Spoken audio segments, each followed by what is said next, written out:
sooner or later you got to get off the bus. Okay, you got on the bus to get rid of the rain, but it's pouring buckets and it's raining, like anything, cats and dogs, and it's gonna rain the whole day. It's just like typical weather, in certain parts of the world.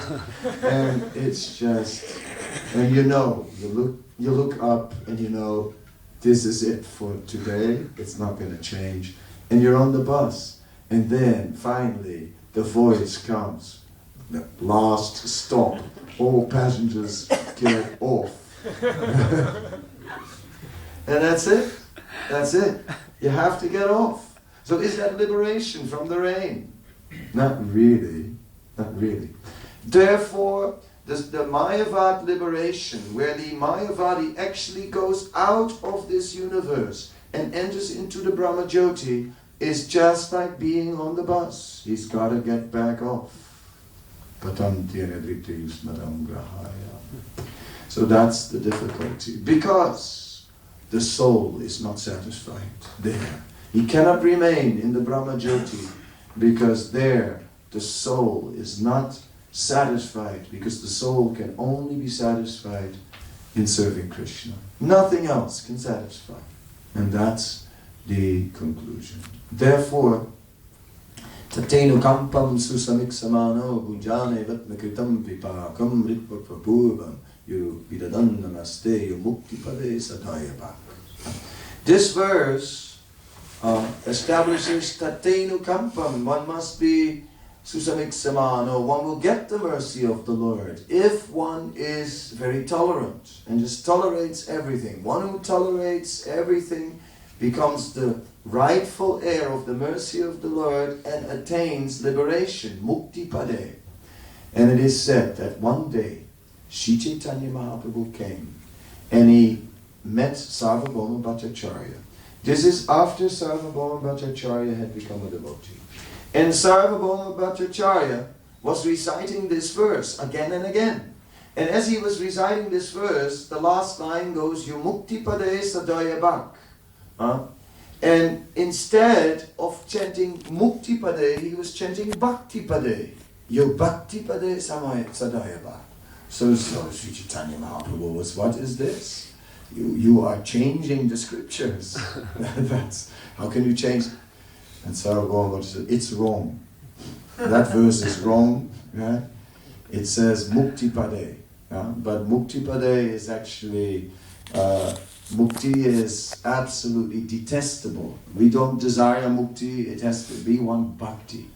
So it has to be bhakti. And then Sri Chaitanya Mahaprabhu gave this explanation that actually there is no real mukti in impersonalism. He established there this same point that I just made with my kind of London example of the double-decker bus. But that, of course, Chaitanya Mahaprabhu didn't present. Although he, of course, knows past, present and future, and he knew those double-decker buses very well. But I guess his audience would have scratched their head, oh, double-decker? But it is a fact that if one enters, that the so-called impersonal liberation is no liberation at all. They again come down to the material realm. Therefore, it is totally useless. So don't think, well, it's not good, but also not completely bad, because you can actually attain at least liberation in the Brahma Jyoti, and well, that's not so bad. No. Impersonalist philosophy is totally bad. It's through and through rotten to the core. There is nothing good about it. Right? And therefore, we can just, as a sport, beat it around from all sides. And if you ever feel a need to let it out, go ahead. Right? Because by doing so, we're doing the world a favor. We're doing the world a great favor. And this sport is a great tradition found in all the commentaries of all our acharyas, and also in Srila Prabhupada, and also in his followers, and therefore it's been with great pleasure that I had a few punches this morning.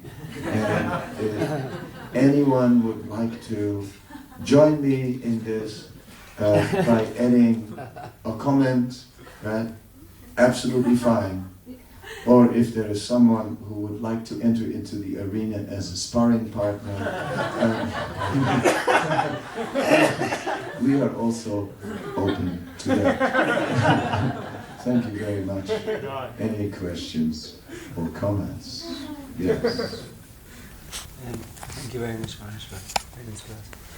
So when you're speaking about preaching to Mayavadis, and sometimes I go down to the restaurant and I'm preaching to someone downstairs, and I met one guy down there, and he was an ordained priest in some spiritualist movement, but he was a rotten Mayavadi, and but his demeanor is very nice and very well-meaning. You know, you're okay and we're okay, and I really love you. I really appreciate you. Right.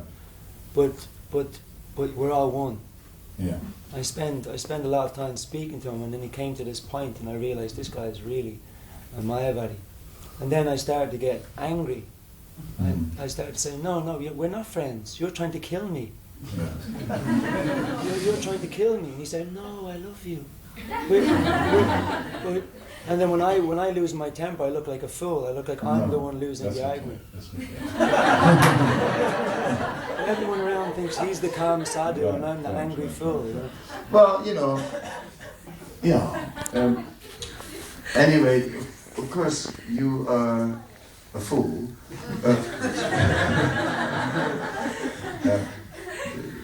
But there's nothing wrong with the anger in this regard from the spiritual platform. From the social platform, it may be misplaced. Yeah. So, you know, one is to learn to catch the fish without getting wet. Although, of course, it's only a Bengali proverb, we are not catching fish. But Prabhupada did use the proverb, not to confuse anyone this morning. We are not catching fish.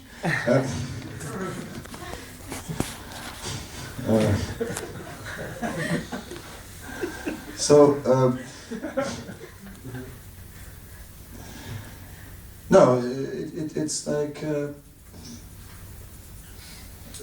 it's difficult to not get angry, but one can speak in a calm way, but make the points very clear. That's it. No, that's not love. No, you have to just break down. You have to explain what love is. Love is never impersonal.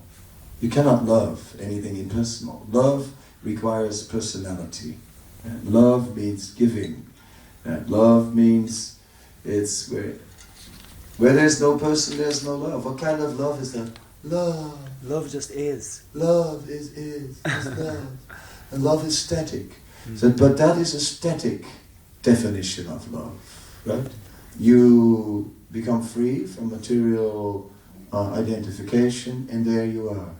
You have the love gaze, love. So, but then in Krishna consciousness, the personality is eternal. The exchanges, which are full of love, are eternal and ever growing. So you have your feeling of liberation and bliss, but the bliss in Krishna consciousness is eternally growing. So the intellectual concept of love, of the personalist philosophy, by far exceeds the definition of love that is presented by the impersonalist.